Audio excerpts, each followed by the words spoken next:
If you've ever wondered what happens when a whole bunch of different CNC machines come together, this is the result. Hi there, I'm John from CNCKing.com, and I've been custom fabricating for decades, and I want to share some of that knowledge with you so that you don't spend half your time misquoting jobs or using the wrong machine for the right project.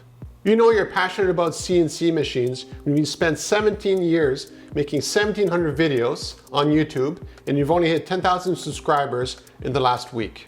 Thankfully for you, this book has nothing to do with YouTube.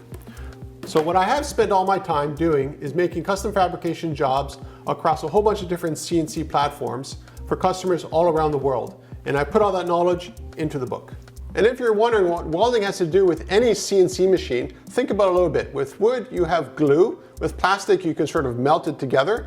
But when it comes to metal jobs, which I do quite a bit of in the shop here, welding.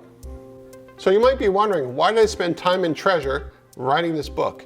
And the reason is pretty straightforward, because when I started my business, there were no books. There was nothing. All you can literally do is buy the machine and teach yourself how to use it. I want you to start seeing custom fabrication not as a one-shot machine, but as a synergy between different machines.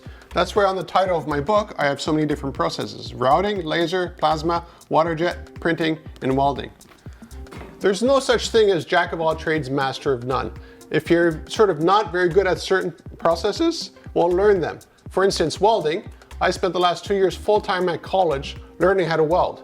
And does that make me a master welder? Absolutely not. I wouldn't even call myself a welder, but at least I know the processes. And that's what's important when it comes to these different machines. Once you know the process, you can improve on your skills for each one of them. So although I suck at YouTube, whether you run a custom fabrication business or you've never even plugged in a blender, let me share some of the knowledge I have so that you can make some really cool stuff when you're ready.